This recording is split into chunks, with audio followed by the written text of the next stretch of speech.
Praise God.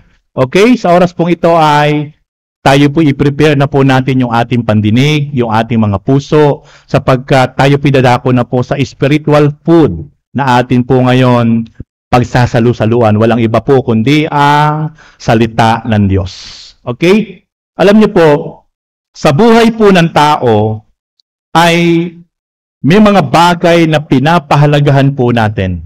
May mga bagay na higit na napakahalaga sa ating mga buhay. At yung mga bagay na mahalaga po na yan ay ating pong pinakaiingatan at talagang tinetreasure sapagkat yung mga bagay na yan sa buhay natin ay napakahalaga, napaka-importante. Pero alam niyo po ba, in spiritual aspect, sa part po ng spiritual aspect ay meron pong higit na napakahalaga.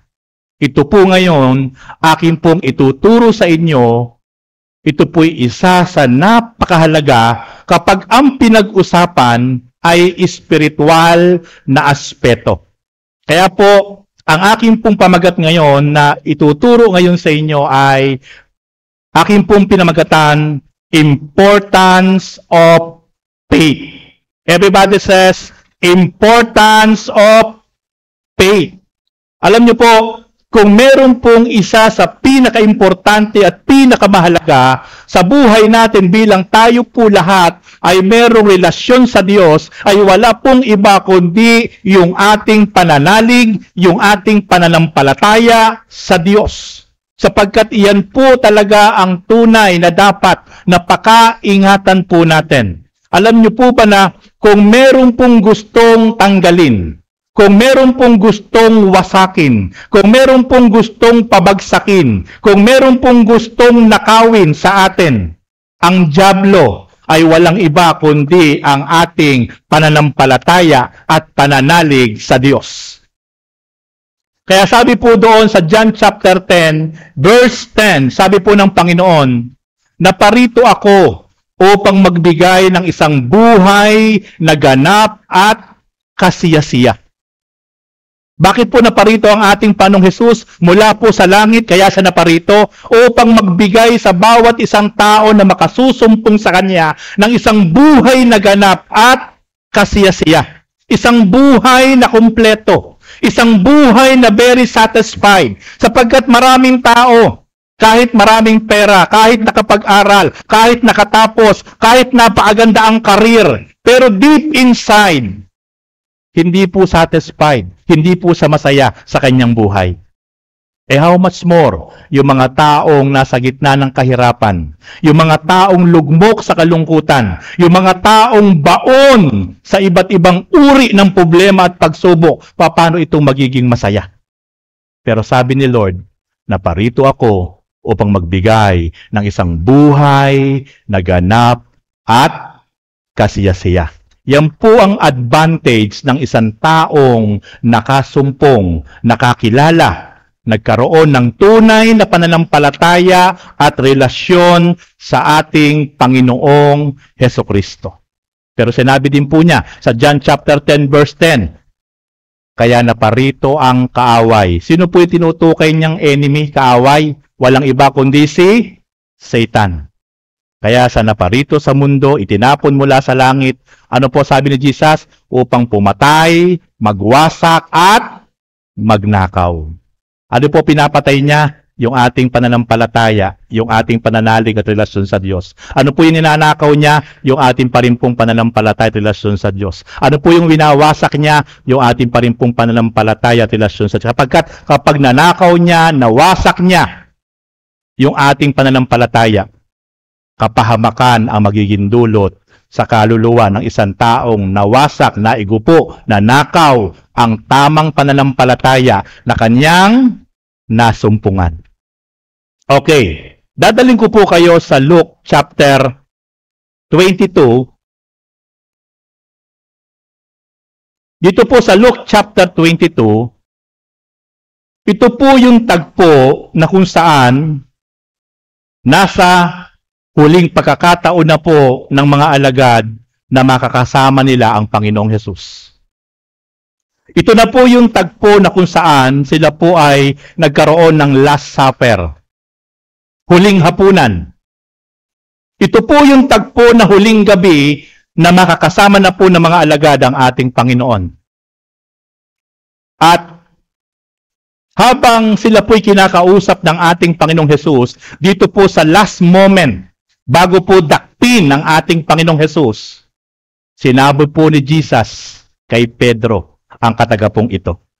Tignan niyo po, ito po yung sinabi ng ating Panginoong Hesus sa huling pagkakataon na nakasama nila ang ating Panginoon bago sa dakpin, bago sa iharap, isakdal, at bago siya patayin doon sa ibabaw ng krus ng Kalbaryo at siya'y patayit ibitin sa krus. Ito po ang sabi niya sa Luke chapter 22 verse 31 up to verse 32, sabi po ng ating Panginoon, Simon, Simon.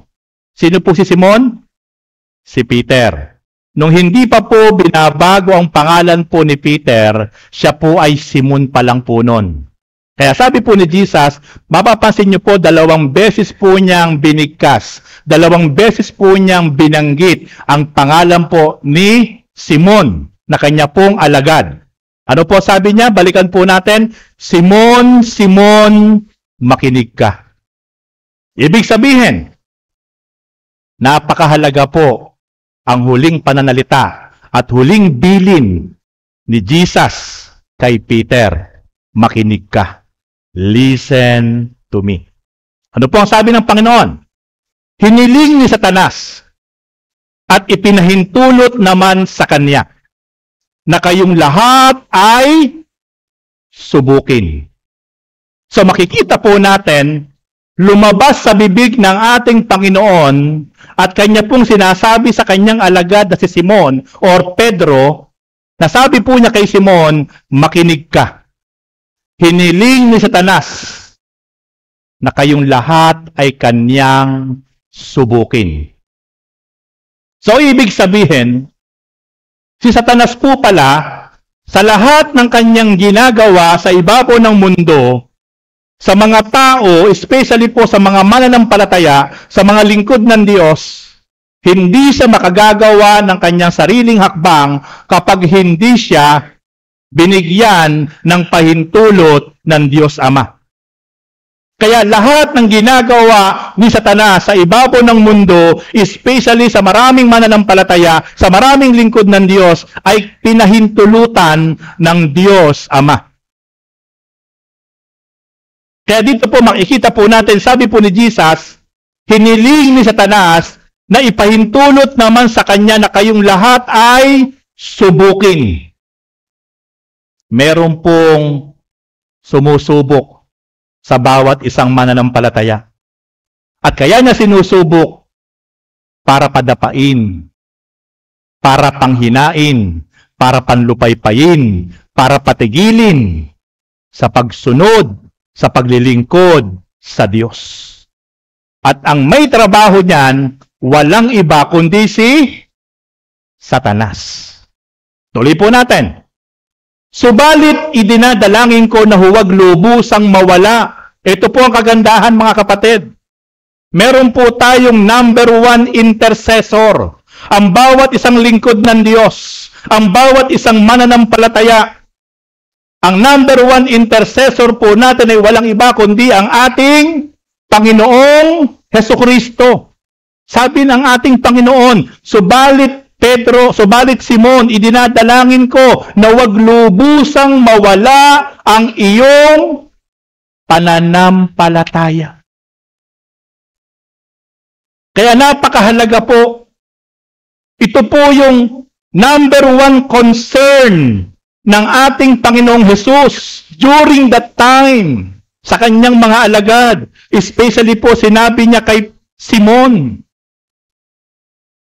si Satanas, susubukin niya kayo sa lahat ng panahon, sa lahat ng pagkakataon, para yung inyong pananampalataya ay mawasak, maigupo. Pero sabi ng ating Panginoong Hesus, pero idinadalangin ko kayo na huwag lubusang mawala ang inyong pananampalataya. Bakit po maraming Kristiyano na dati po'y napakainit, napakasigasig. Dati po'y napakaapoy na naglilingkod, sumusunod, sumasamba sa Diyos. Pero bakit po nawala na parang bula? Marami pong ganyang Kristiyano nawala. Bakit po? Kasi po nakagawa si Satanas sa buhay nila. Naunawaan niyo mga kapatid? Nakagawa si Satanas sa buhay nila. Nakapaglagay ng galit, hinanakit, nakapagpakita ng mga pangit na pangitain, nakapagpadinig ng mga pangit na mga hindi magandang pandinig, kaya naapektuhan yung kanilang pananampalataya. Ganyan katuso si Satanas. Meron po siyang pahintulot. Hinayaan siya ng Diyos Ama, sige, parang yung panahon po ito po yung nagkasugat-sugat ang katawan, si Job. Kaya sabi po ng Lord, sige, gawin mo ang gusto mong gawin sa kanya. Huwag mo lang siyang papatayin. Pinahintulutan po ng Diyos si Satanas na talagang subukin, talagang pinaghirap, pinatay yung mga anak, talagang pinagsugat yung buong katawan. Pero kaya nga sabi ni Satanas, kaya lang naman nagiging tapat sa iyo si Job kasi pinagpapala mo, ibinibless mo, bakit hindi mo tanggalin ang mga kayamanang iyan? Tinanggal po yung kayamanan pero hindi pa rin po natinag. Pinatay po yung mga anak pero hindi pa rin po natinag. Pinagsugat po yung buong katawan mula ulo hanggang paa. Pero sabi ng Diyos Ama, sige, subukin mo ang aking lingkod na tapat pero wag mo lang siyang papatayin. Yan po ang trabaho at misyon ni Satanas sa ibabaw ng mundo. Ang ites, ang subukin, ang maraming mananampalataya at lingkod ng Diyos para huminto, para tumigil, para hindi na magpatuloy sa kanilang pananampalataya at pagsunod sa Panginoon.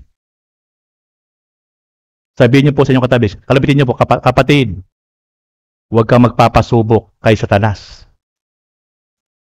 Kasi talo ka. Tingnan niyo po, tuloy po natin. At kapag nagbalik loob ka na, sabi po ng Panginoon kay Simon, patatagin mo ang iyong mga kapatid. Mga kapatid, tingnan niyo po. Kapag nagbalik loob ka na, Simon, at hindi lubusang nawala ang iyong pananampalataya, patatagin mo ang pananampalataya at pananalig ng iyong mga kapatid sa pananampalataya sa Panginoon. Kaya mga kapatid, ang gusto ng Panginoon, in reality, may mga times na manghihina ka, manlulupaypay ka. May mga times talaga na medyo maaapektuhan ang iyong pananampalataya, ang iyong paglilingkod sa Lord. Tanggap ng Lord yon. Pero ang sabi ng Lord, pero wag na wag mong hahayaan na lubusang mawala ang iyong pananampalataya. Kasi po pag lubusang nawala ang ating pananampalataya, wala po tayong pagkukunan ng pagbabalik loob sa Panginoon kapag nag-0-0 ang ating pananampalataya.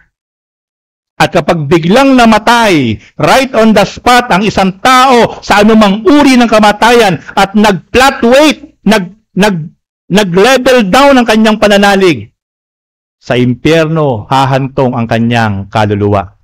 Sapagkat tayo po ay kaya lang po maliligtas ang ating mga kaluluwa ay hindi dahil sa relihiyon, hindi dahil sa mabuting gawa, ito'y dahil sa ating tunay na pananampalataya sa ating Panginoon Diyos. Mamaya po, tatalakayin po natin yan. Kaya po mga kapatid, kinaklaro ko po ngayon sa inyo yung ating pong pamagat, yung importance of faith. Ito po yung main text. Kabilin-bilinan ng ating Panginoon kay Simon Pedro. Huwag mong hahayaan na lubusang mawala ang iyong pananampalataya.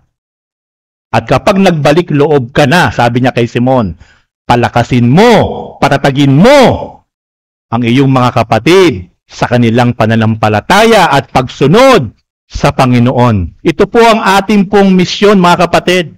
Hindi tayo dapat maging daluyan po ng kahinaan. Hindi po dapat merong natitisod sa atin. Hindi po dapat tayo para po yung bato kasi sisuran. Ang gusto ng Panginoon, minsan kahit nanlulupaypay ka, nanghihina ka sa ating pagsunod, sa ating pananampalataya, pero ang gusto ng Panginoon, kapag nakabalik na tayo sa dati nating estado sa pananampalataya, yung masigasig, yung mainit, ang gusto ng Panginoon, tayo po ang magpapalakas, tayo po ang mag-i-encourage, tayo po ang magiging daan doon sa mga nanghihina, doon sa mga nanlulupaypay, tayo po ang hihila sa kanila para po muli sila ay magbalik loob sa Panginoon. Kaya lang po nakalulungkot, marami pong mga Kristiyano sa panahong ito, instead po na maging kalakasan, sila pa po nagiging daan kung bakit po maraming natitisod at nanlulupaypay sa pananampalataya. Hindi iyan ang gusto ng Panginoon. Nakalulungkot po.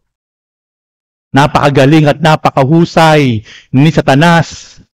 Gumawa po ng mga issue, gumawa po ng mga bagay para po ang maraming lingkod ng Diyos, maraming mananampalataya ay talagang magkaroon ng negative emotion, negative mind setting para huminto, tumigil, magkaroon ng hinanakit, magkaroon ng galit, magkaroon ng selos, magkaroon ng paninibugo. Yan po ay trabaho ni Satanas para tanggalin, wasakin ang ating pananalig at pananampalataya sa Diyos. Pero hindi po tayo yon, mga kapatid. Amen! Hindi po tayo kabilang doon. Patuloy po tayo magpapatuloy, patuloy po tayo magiging daan para po yung ating mga kapatid ay sila po ay abutin natin, sila po ay muli ay talagang magbalik loob sa Diyos, sila po muli ay talagang tumaas ang level ng kanilang pananampalataya. Hindi tayo dapat ang maging dahilan para po maraming manghina, kundi tayo dapat ay maging daan para sila po ay encourage, para muli sila ay makabalik sa dati pong relasyon sa Panginoon. Tuloy po natin. Kaya po, makikita po natin mga kapatid, napakahalaga nung pananalig at pananampalataya. Wag na wag po nating hahayaan na tuluyan po itong mawala sa ating buhay. Kahit ano yung inyong pinagdadaanan, kahit ano yung ating nararanasan, kahit ano yung ating nakikita, kahit ano yung ating naririnig, kahit ano yung ating nararamdaman, pero wag niyong hahayaan na yung ating pananampalataya at pananalig sa Diyos ay ito magiging dahilan upang tuluyan na mawala yung ating pananalig at yung ating pagsunod sa Diyos. Normal po na manghina. Normal po na makaramdam ng panlulupaypay. Pero ang hindi normal, yung tuluyan mo ng isuko, tuluyan ka ng tumigil, tuluyan mo ng isantabi, tuluyan mo ng baliwalain yung mga bagay na ginagawa natin na alam mong ito ang nakapagbibigay ng kaluguran sa Diyos. Huwag po nating i-give up yun. Okay. Bakit po napakahalaga ng pananampalataya? Number 1 point. Faith is the only way to please God. Ang pananampalataya po ang isang tanging aspeto na pwede po natin mabigyan ng kaluguran ang Diyos nang dahil sa ating pananampalataya na mayroon pong bunga ng gawa.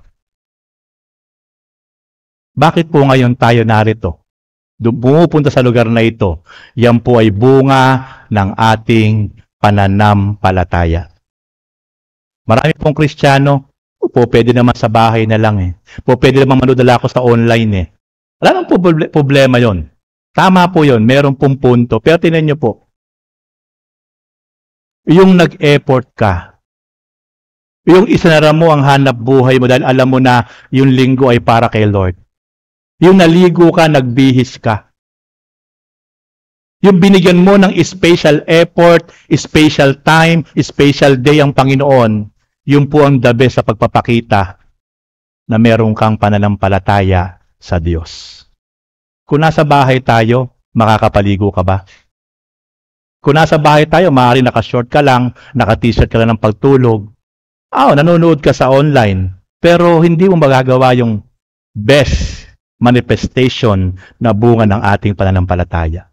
Iba yung nagbibigay tayo ng time and effort.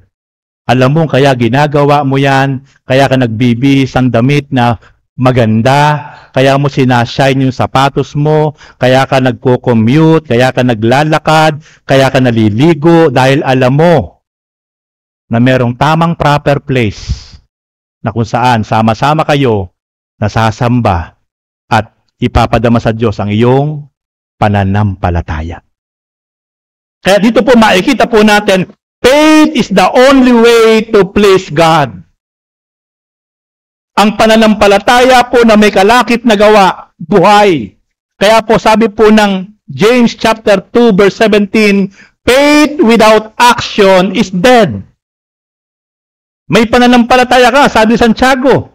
Sige, sabi ni Santiago, ipakita mo sa akin ang iyong pananampalataya na walang kalakip na gawa. Pero ito naman ang sasabihin ko sa iyo, sabi ni Santiago, ipakikita ko sa iyo ang aking mga gawa na bunga ng aking pananampalataya.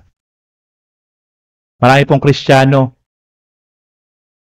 basta ako merong Diyos. Basta ako nananalangin.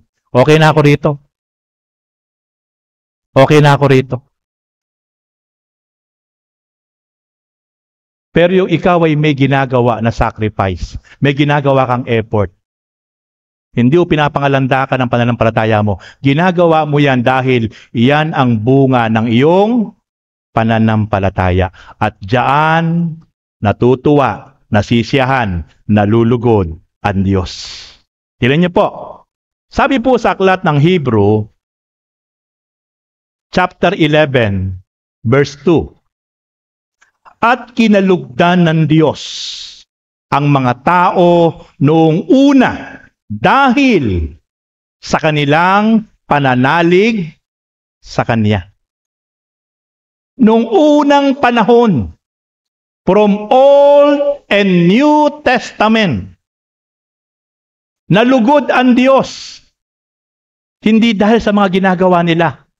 Nalugod ang Diyos. Una, dahil nakita ng Diyos ang kanilang pananalig ng tunay sa Panginoon na bunga ng kanilang mga ginagawa. Kinalugdan sila ng Diyos. Natuwa ang Diyos dahil sa kanilang tunay na pananampalataya na mayroong kaakibat na gawa na nakapagbibigay ng kasiyahan sa Diyos. In our generation, the same. Malulugod ang Diyos po sa atin kapag nakita ng Diyos yung ating totoong pananampalataya na meron pong kasama na the best effort, best work na hindi mo ipinagmamalaki ginagawa mo. Nagsasacrifice ka, meron kang ginagawa na effort, pero hindi mo ipinagmamalaki dahil kaya mo ginagawa yan, alam mo na yan ay dulot at bunga ng iyong pananalig at pananampalataya sa Diyos. Kaya makikita po natin, malulugod ang Diyos, nalulugod ang Diyos, natutuwa ang Diyos dahil sa tunay na pananampalataya na bunga ng ating mga gawa. Verse 6. Hebrew chapter 11 verse 6. At hindi kinalulugdan ng Diyos ang hindi nananalig sa Kanya. Sapagkat ang sino mang lumalapit sa Diyos ay dapat maniwalang may Diyos. At siya ang nagbibigay ng gantimpala sa mga humahanap sa Kanya. Hindi po nalulugod ang Diyos. Hindi po kinalulugdan ng Diyos ang mga taong hindi nananalig sa Kanya. Kahit aniban po natin ang lahat ng uri ng relihiyon. Sa ating bansa, thousands of kinds of religion sa ating bansa. Kahit lahat po yan aniban natin, hindi po yan ang magiging daan para malugod ang Diyos. Dahil walang sinabi ang Diyos sa Kanyang salita na ang Diyos ay nalulugod kapag ikaw ay naging miyembro ng isang denomination or relihiyon. Pero hindi ko po sinasabi na walang kwenta ang relihiyon, sapagkat ang relihiyon ang po pwedeng gamitin ng tao para ang tao po ay magkaroon ng tunay na pananampalataya. Depende po sa relihiyon. Kung ang relihiyong iyan ay magdudulot at magtuturo ng tamang pananampalataya. Kaya nga mapalad po tayo sapagkat ito po ang ating denomination ay walang ibang itinataas kundi ang bugtong na anak ng Diyos Ama. Walang iba kundi si Jesus Christ. Kaya mga kapatid, makikita po natin, maliwanag po na ang sino mang lumalapit sa Diyos ay dapat maniwalang may Diyos at siya ay ang nagbibigay ng gantimpala sa mga humahanap sa Kanya. Kaya mapalad po ang bawat isang taong nakasumpong sa Panginoon, nakatanggap ng tamang pananampalataya, nagkaroon ng tamang pananampalataya. Bakit po? Sapagkat may gantimpalang nakalaan ang Diyos sa bawat isang tunay na nakasumpong sa Diyos at nagkaroon ng tamang pananampalataya. Mapalad sapagkat meron dadaloy na reward, meron dadaloy na gantimpala sa buhay ng bawat isang tunay na nakasumpong ng tunay na pananampalataya, at wala pong iba yon kundi ang bawat isa sa atin sa lugar na ito. Amen! Hallelujah! Tayo po ay napakapalad ng bawat isa po sa atin sapagkat nasumpungan po natin ang tunay na Diyos na makapangyarihan sa lahat.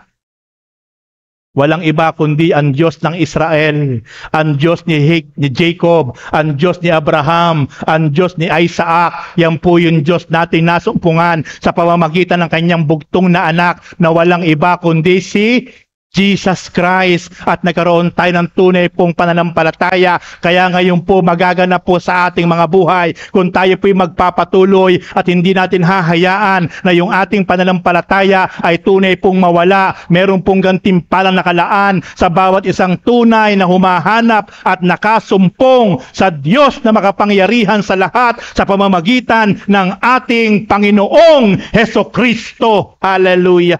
Praise God! And then, next point, we are saved because of our faith. Tayo po ay naligtas, hindi dahil sa ating mabubuting gawa.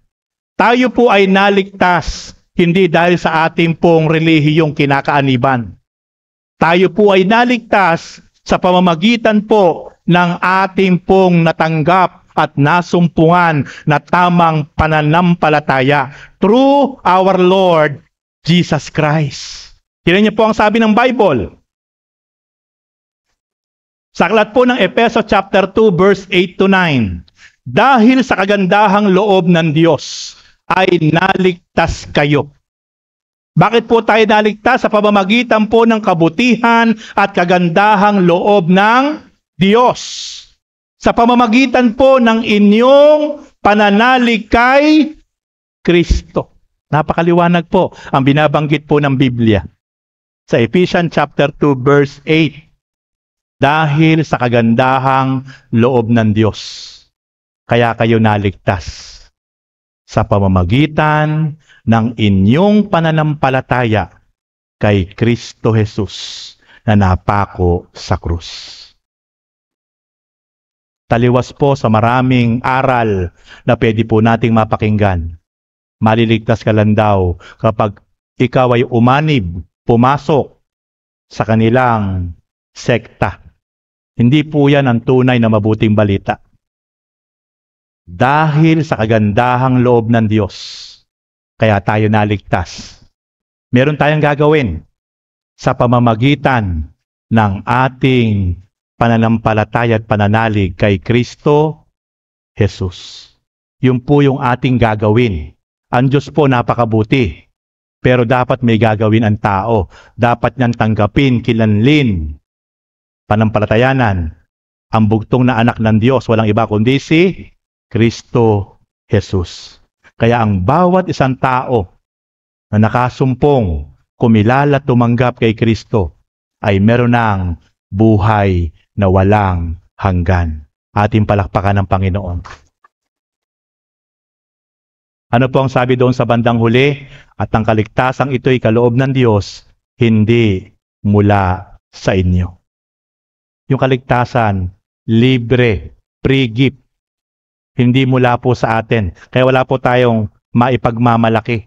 Kaya sabi po sa verse 9, hindi ito dahil sa inyong mga gawa, kaya't walang dapat ipagmalaki ang sinuman. Kaya mga kapatid, merong mga tao nagsasakripisyo, nagpapakahirap, para daw sila patawarin, para daw sila makasumpong ng kapatawaran, kailangan magpakahirap, lalo pag mahal na araw. Hindi po. Hindi mo kailangang magpakahirap. Hindi mo kailangan talagang pahirapan yung sarili mo. Ang kailangan po natin, tayo po'y magsisi at tumalikod sa kasalanan at tayo po ay tanggapin natin si Jesus, sampalatayanan bilang Panginoon, Hari tagapagligtas ng ating buhay. Yun po ang gusto ng Panginoon para wala po tayong ipagmalaki sa ating mga sarili. Kaya ang sabi po ng Ephesians chapter 2 verse 9, hindi ito dahil sa inyong mga gawa, kaya walang dapat ipagmalaki ang sinuman. Romans chapter 10 verse 8 to 9, ngunit ito ang sinabi niya, malapit sa inyo ang salita, nasa inyong mga labi, nasa inyong mga puso, ibig sabihin ang salitang pinangangaral namin tungkol sa pananampalataya. Kung ipinapahayag ng inyong mga labi na si Jesus ay Panginoon at mananalig ng buong puso na siya'y muling binuhay ng Diyos, maliligtas ka, maliligtas tayo. The moment we confess our sins and we believe our Lord Jesus Christ na siya ating Panginoon tagapagligtas, tatanggapin natin siya, sasampalatayan na natin siya. Sabi ng Bible, maliligtas ka, maliligtas kayo kung inyong ipapahayag ang inyong mga kasalanan at tatanggapin ang ating Panginoon at sasambitin nyo na si Jesus ay muling binuhay mula sa mga patay at inyong tatanggapin bilang Panginoon at Hari tagapagligtas, maliligtas kayo. Kaya napakahalaga po ng pananampalataya. Treasure po ng ating pananampalatayang tinanggap sa Panginoon sapagkat ito ang naging dahilan kung bakit tayo ngayon ay nakatitiyak na anumang oras tayong mamatay, bawian ng buhay sapagkat tinanggap natin ang Panginoon, ipinapahayag natin sa Panginoon tagapagligtas at tayo tumalikod sa mga kasalanan, nagsisi. Anumang oras tayong mamatay, yung ating soul, yung ating kaluluwa ay nandoon sa lugar na kung saan merong tunay na kaligtasan at hindi dadanas ng kahirapan at kapahamakan sapagkat yan ang bunga ng pananampalatayang ating naranasan mula sa ating Panginoong Hesukristo. Third point, faith is the foundation of Christian characters. Ang pananampalataya po pala ang pinakapundasyon ng ating mga katangian sa ating mga sarili. Itong mga katangian, ito'y napaka-importante, napakahalaga, pero siya po pala ang pinakapundasyon. Kung paano po tayo nagtatayo ng mga building, ng mga bahay, kailangan po yan may mga poste na matitibay. At para po tumibay ang mga poste ng mga bahay, ng mga building, kailangan po maghuhukay ka ng malalim. At kapag nakapaghukay ka ng malalim, kailangan po, yan po ilalagyan mo ng bakal, lalagyan mo ng simento, yung pinakapundasyon para po maging matatag, maging matibay, yung ating pong itinayo, ibinil na mga buildings or anumang uri na mga itinayo nating mga tahanan o building para maging matibay.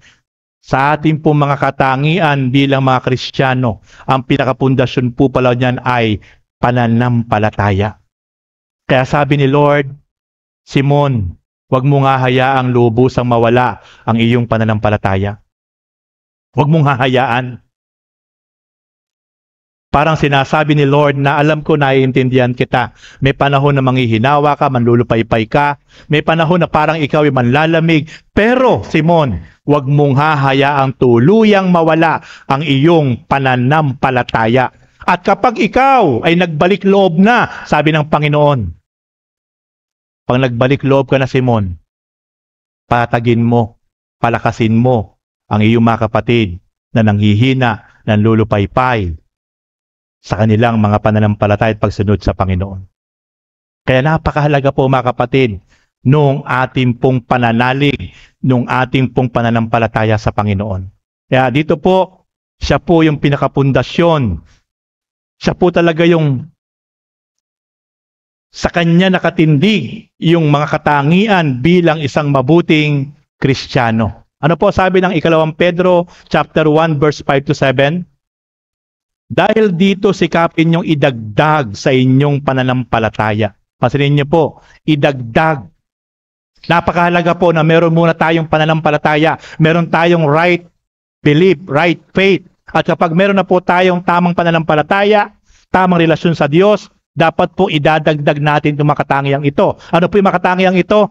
Idagdag ninyo sa inyong pananampalataya ang kabutihang asal. Sa kabutihang asal ang kaalaman. Sa kaalaman ang pagsupil sa sarili. Sa pagsupil sa sarili ang katatagan. Sa katatagan ang sa kabanalan ng pagmamalasakit sa kapatid. At sa pagmamalasakit sa kapatid ang pag-ibig. Ang pag-ibig po ang pinakamahalaga na katangian sa harap ng Diyos. Pero yung pag-ibig na yan, na ating pong pwedeng maranasan, ang pundasyon po niyan ay tamang pananampalataya sa ating Panginoon Diyos. Kaya napakahalaga po ang ating mga pananampalataya. Kaya ganito na lang po ang kabilin-bilinan ng ating Panginoon kay Simon. Next point, because of faith, we are cleansed from our sins. Sa pamamagitan po ng ating pananampalataya, dito po tayo naging malinis. Dito po tayo pinatawad. Kahit gaano tayo karumi, kahit gaano ang nagawa nating kasalanan, kahit gaano tayo naging pusakal na kriminal. Pero the moment na tayo nagbalik loob sa Diyos, kahit gaano tayo kasama, pero tayo nagbalik loob sa Diyos. Kaya ano sabi po ng Diyos sa kanyang salita, Isaiah chapter 1 verse 18, halika kayo, magliwanagan tayo.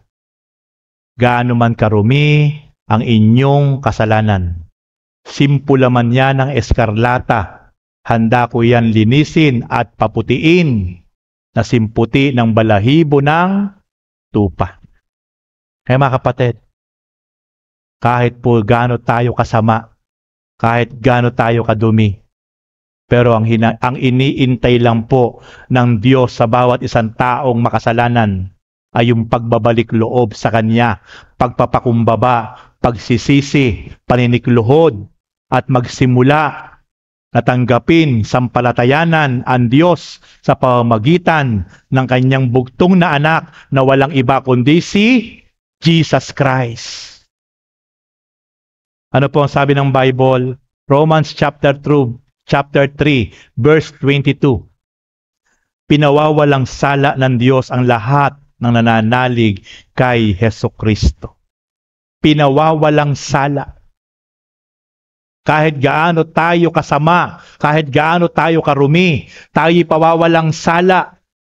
Mararanasan po natin yung kalinisan, yung kapatawaran sa pamamagitan po ng pananampalataya, ng pagtanggap, ng pananalig kay Jesus Christ. Yan po ang binabanggit ng Diyos sa kanyang salita from the book of Romans chapter 3 verse 22. Sa pamamagitan ng kanilang pananalig sa Kanya, maging Hudyo at maging Hentil. Lilinisin tayo, pawawalang sala tayo.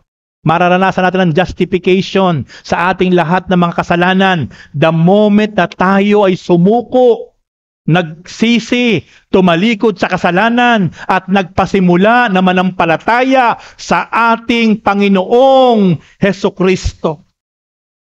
Ito po ang napakahalaga na malaman po ng napakaraming tao. Napakahalaga na maintindihan ng marami nating mga mahal sa buhay. But nakalulungkot ang mga tao, ang mga mahal natin sa buhay na nakakapit, nakakadena, nakatanikala sa relihiyon. Nakakala po nila yung relihiyon na yon ang magliligtas sa kanila. Hindi po yan sinasabi ng Bible. Ang sinasabi po ng Bible, ito po. Ang sinasabi po ng Diyos, ito. Pinawalang sala ng Diyos, pinatawad ng Diyos, nilinis ng Diyos ang lahat. Sino pong lahat? Na nananalig kay Jesucristo. Ang nakalulungkot po, napakaraming tao, kung sino-sino po ang sinasampalatayanan, kung sino-sino po ang pinaniniwalaan, kung sino-sino po ang niluluhuran, kung sino-sino po ang tinatawag. Pero mga kapatid, wala tayong mababasa sa Bible na yung mga taong iyan, yung mga bagay na yan, na niluluhuran ng tao, tinatawagan ng tao, ang siyang magpapatawad, ang siyang maglilinis sa bawat isang taong makasalanan. Maliwanag po ang sinasabi ng salita ng Diyos from the book of Romans chapter 3, verse 22. At napakapalad po natin sapagkat sa lugar na ito, naintindihan natin, naunawaan natin ang tamang dapat sampalatayanan na walang iba kundi si Jesucristo. Napakapalad natin mga kapatid. Napakaswerte natin. Sapagkat nasumpungan po natin. Nabuksan po yung ating mga isipan dating sarado. Nabuksan po yung ating mga pusong bato. Napakinggan po natin ang tunay na mabuting balita na ang dulot ay kaligtasan sa pamamagitan ng bugtong na anak ng Diyos na walang iba kundi si Jesus Christ. Kaya mga kapatid, panahon na para magkaroon tayo ng eagerness, magkaroon tayo ng burden para sa ating mga mahal sa buhay, para sa ating mga kamag-anak, para sa ating mga kaibigan na sila ay ating ipanalangin, sila ay ating sharean, sila ay ating madala sa lugar na ito, sapagkat kapag sila'y biglang nawala at biglang pumanaw na hindi po nila nasumpungan ang tamang pananampalataya, eternal life doon sa kapahamakan, sa impyerno, ang mararanasan po na kanilang kaluluwa. At hahanapin ng Diyos sa ating mga kamay ang kanilang kaligtasan sapagkat wala po tayong ginawa. Natakot po tayo, nahiya tayo na yung ating mga mahal sa buhay, yung ating mga kasambahay, yung ating mga kaibigan, yung ating mga kapitbahay ay biglang nawala. Hindi man lang natin nabahaginan. Hindi man lang natin tayo nakapag-testify sa kanila. Bigla silang pumanaw sa kahit anong uri ng kamatayan. Sabi po ng Diyos, hahanapin ko sa inyong mga kamay ang kanilang dugo. Kaya meron tayong pananagutan, mga kapatid. Dahil wala tayong ginawa, natakot tayo. Napahamak ang ating mga mahal sa buhay, pero wala tayong ginawa para sa kanilang kaligtasan, para marinig nila, makilala nila ang tunay na daan ng kapatawaran at kalinisan, buhay na walang hanggan sa pamamagitan ng pananalig kay Jesus Christ. Hahanapin nila, hahanapin ng Diyos sa ating mga kamay. Kaya sama-sama po tayo. Ito po yung tamang panahon. Ito yung tamang panahon na tayo po'y sama-sama at talagang magkaroon po ng lakas ng loob. Atin pong sharean, atin pong i-testify, atin pong ibahagi ang mabuting balita ng pananampalataya sa ating Panginoon Kristo na ang dulot ay kaligtasan at buhay na walang hanggan. Praise God.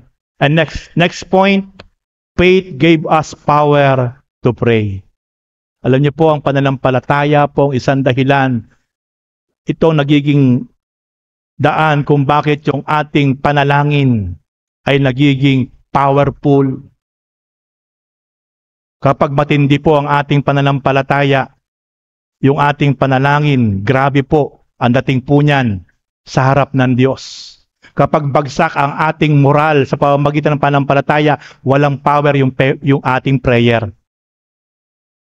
Na kung mismong ikaw na nananalangin ay nagkakaroon ka ng doubt, kung mismong ikaw na nagpe-pray ay hindi ka naniniwala sa mga sinasabi mo, sa mga hinihiling mo, kasi nga yung pananampalataya mo bagsak.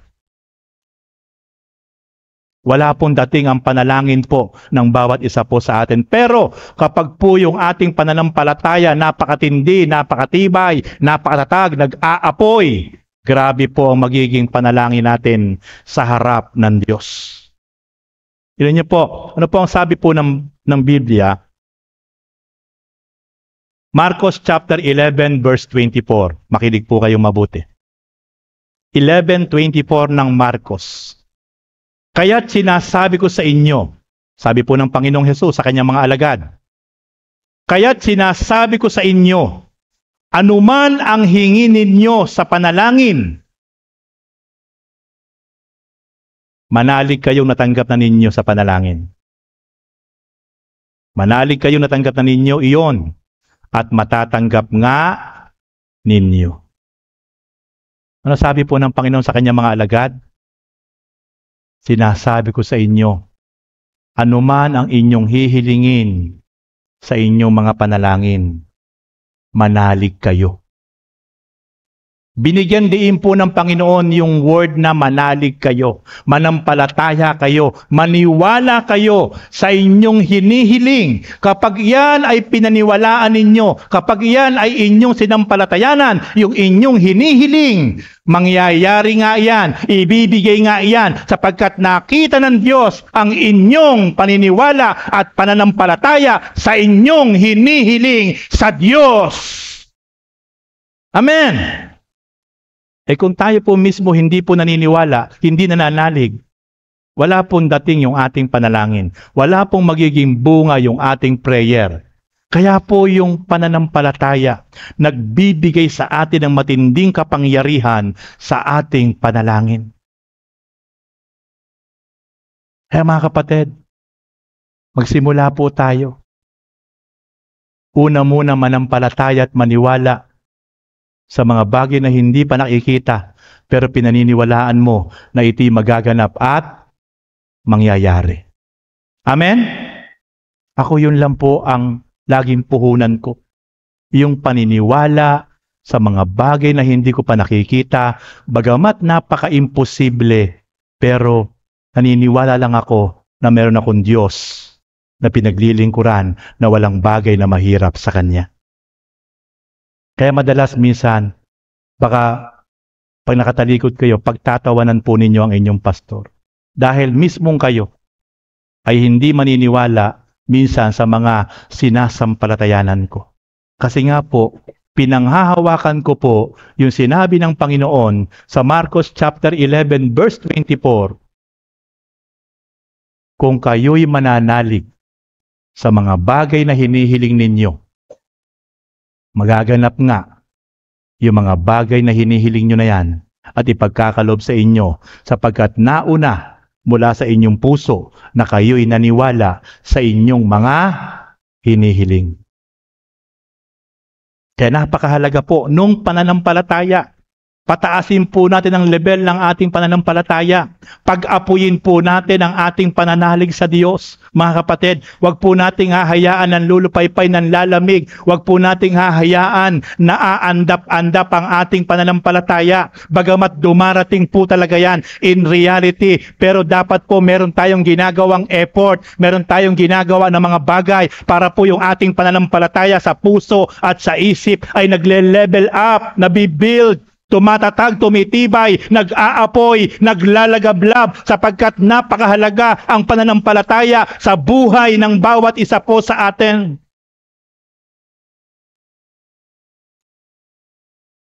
Ano po ang tamang panalangin? Sapagkat sinasabi po dyan, kapag meron kang tamang pananampalataya, kapag meron kang maapoy na pananampalataya, ano man ang iyong hilingin sa panalangin, ipagkakaloob yan kapag nakita ng Diyos na ikaw ay nananalig, naniniwala sa mga bagay na hinihiling mo sa Diyos. Pero ano ba ang tamang pananampalataya? Ano ba ang tamang pananalangin? Kapag tayo nananalangin na, kapag tayo nagpipray na sa Diyos. Ano po ang sabi ng Marcos chapter 11 verse 25? Ano po ang sabi ng Diyos sa kanyang salita? Kapag kayo mananalangin, patawarin muna ninyo ang inyong nagkasala sa inyo, upang ipatawad din naman sa inyo ang inyong Ama na nasa langit ang inyong pagkakasala. Mga kapatid, magiging epektibo ang ating panalangin na mayroon pong pananampalataya kapag wala pong laman na hinanakit galit sa mananloob ang ating puso. Ito po ang mga taong kinalulugdan ng Diyos. Ang mata po ng Diyos mula sa langit ay daig pa po ang X-ray. Daig pa po ang MRI. na kayang makita ang lahat ng laman loob ng ating piyesa sa katawan. Ang Diyos na nasa langit, kapag tayo nasa kanyang harapan at nananalangin, kitang-kita niya ang laman ng ating damdamin at puso at ating isipan. Ang gusto ng Diyos, kapag tayo patuloy na dumudulog sa Kanya, matuto muna po tayo magpatawad. Matuto muna po tayong maging malinis yung ating mga damdamin. Kaya po sabi ko po sa inyo kanina, si Satanas, iyan ang inilalagay ni Satanas sa ating puso. Na magkaroon ka ng hinanakit, tampo, sama ng loob, galit, puot, sapagkat hindi ka magiging epektibo na mananalangin sa Diyos kapag nakikita ng Diyos, ang puso po natin ay madumi. Ulitin ko po, si Stephen, isa po sa mananampalataya ng Diyos sa Book of Acts chapter 7, kung di ako nagkakamali, pinagbabato, sabog-sabog ang ulo, dibdib, duguan. Wala naman po siyang ginawang masama, kundi kanyang buong tapang lang po niyang ipinangaral ang mabuting balita. Dahil siya po'y kinakasihan ng Diyos, walang magawa ang mga taong nakikipag-usap sa Kanya sa pagpapaliwanagan. At siya po ay hinusgahan, hinatulan na nanggugulo, pinagbabato ng taong bayan, mga leader ng relihiyon, basag-basag ang muka, ang dibdib. Pero hindi po nagkaroon ng galit at pagkatanim ng galit at paghihiganti sa mga taong gumawa sa kanya noon. Bagkus, lumuhod, nung siya po'y naghihingalo na, tumingala sa langit, at ang sabi niya, nakita niya yung langit bukas, manikmanawag ang mga anghel, at siya ay nagsalita, Ama, huwag niyo na po silang panagutin sa nila pong ginawa sa akin. Ginaya po niya ang katangian ng ating Panginoong Hesus. Kaya si Stephen po ay isang matinding halimbawa na sobra po yung ginawa ng kapwa sa kanya. Pinatay na po siya, pero hindi po nanalangin na yung mga taong bumato sa kanya at siya'y namatay, itigantihan ng Diyos. Sa ating kapanahunan, nakalulungkot, maliliit na bagay, salita lang na hindi nagustuhan, maliliit na bagay na hindi nagustuhan, nagiging dahilan, nagkimkim ng galit, sama ng loob, at naging dahilan para bumagsak ang pananampalataya. Ito po ay gawa ni Satanas.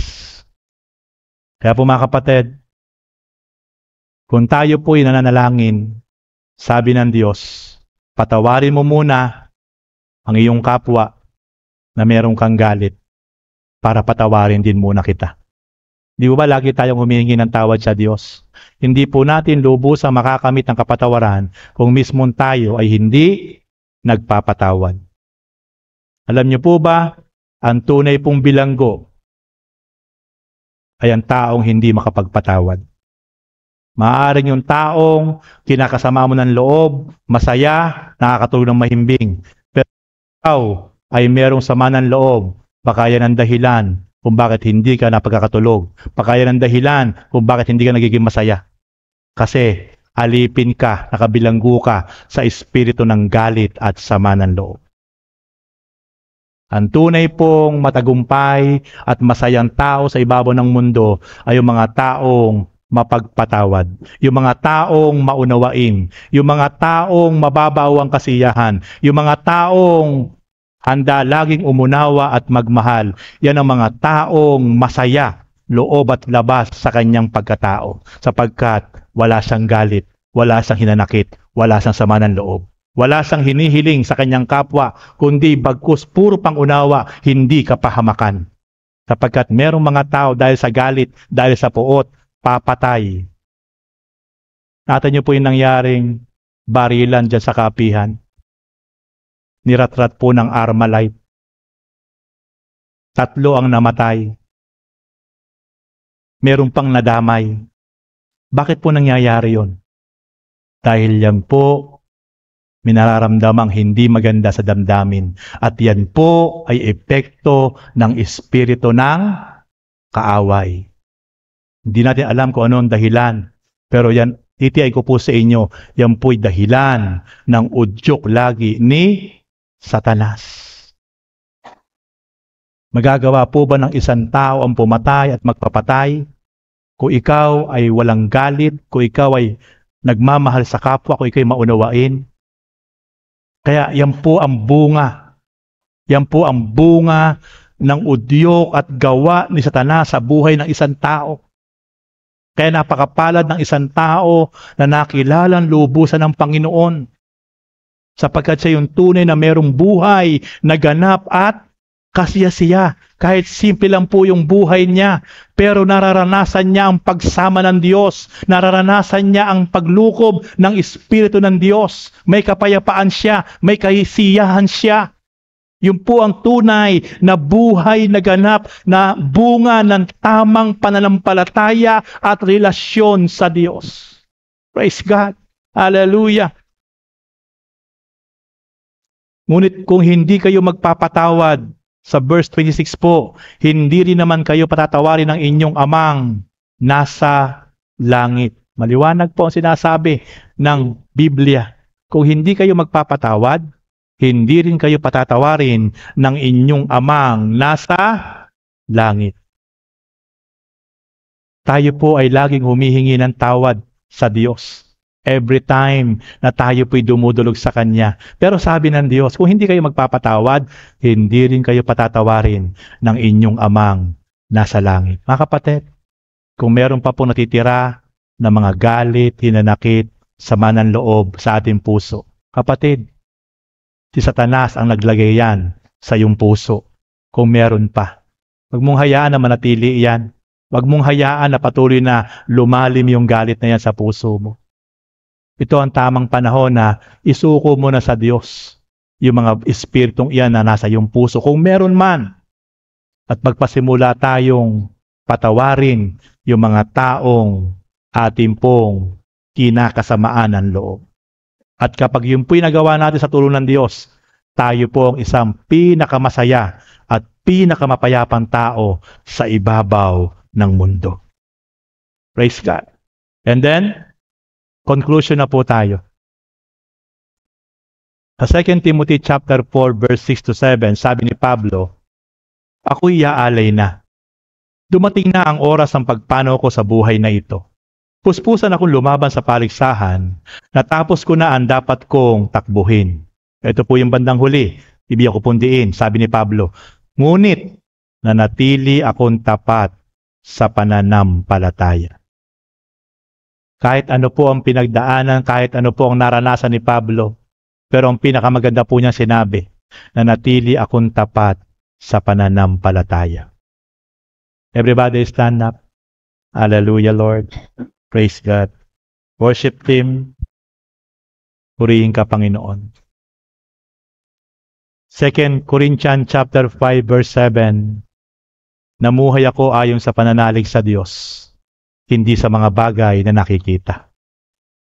Church, mga kapatid, we live by faith, not by sight. Mamuhay tayo sa pananampalataya, hindi sa mga bagay na nakikita po sa kapaligiran. Huwag mo nga hayaang maapektuhan ka ng mga bagay sa paligid mo. Huwag mo nga hayaang maapektuhan ka ng mga nararanasan mo para ikay tumigil, manlupaypay, manghina, and the same time, magkaroon ka ng negative emotion. Lagi tayong mabuhay sa pananampalataya. Lagi tayong magpasalamat sa Diyos. Lagi tayong sumunod sa kalooban ng Diyos. Lagi natin siyang parangalan. Lagi natin siyang papurihan. Romans chapter 10 verse 17. So then faith cometh by hearing, and hearing by the word of God. Ang topic po natin ang kahalagahan ng pananampalataya. Sabi po ni Lord kay Simon, pinahintulutan si Satanas na subukin kayo. Bigyan ng iba't uri na pagsubok para kayo ay manlupaypay, manghina, tumalikod sa Diyos. Pero sabi ng Panginoong Hesus kay Simon, ngunit, Simon, ito lang ang sasabihin ko sa iyo. Huwag mong hahayaan na lubusang mawala ang iyong pananampalataya. Kapatid, huwag mong hahayaan. Huwag mong hahayaan na lubusang mawala ang iyong pananampalataya. Normal sa harap ng Diyos na ikaw ay manlupaypay, manghina minsan. Ma-discourage, pero huwag kang hihinto. Huwag kang tatalikon. Huwag kang magagalit sa Diyos. Huwag mong susumbatan ng Diyos. Bagkus sa kabila ng lahat, patibayin mo, patatagin mo ang iyong pananampalataya. At dumating yung tamang panahon, yung mga nanghihinat ng lulupaypay, ikaw ang maging daan para muli silang humakbang, mag-apoy, mag-alab ang kanilang pananampalataya. Ikaw ang maging dahilan upang ang maraming tao sa paligid mo, mahal mo sa buhay, ay magkaroon ng tamang pananampalataya. Praise God.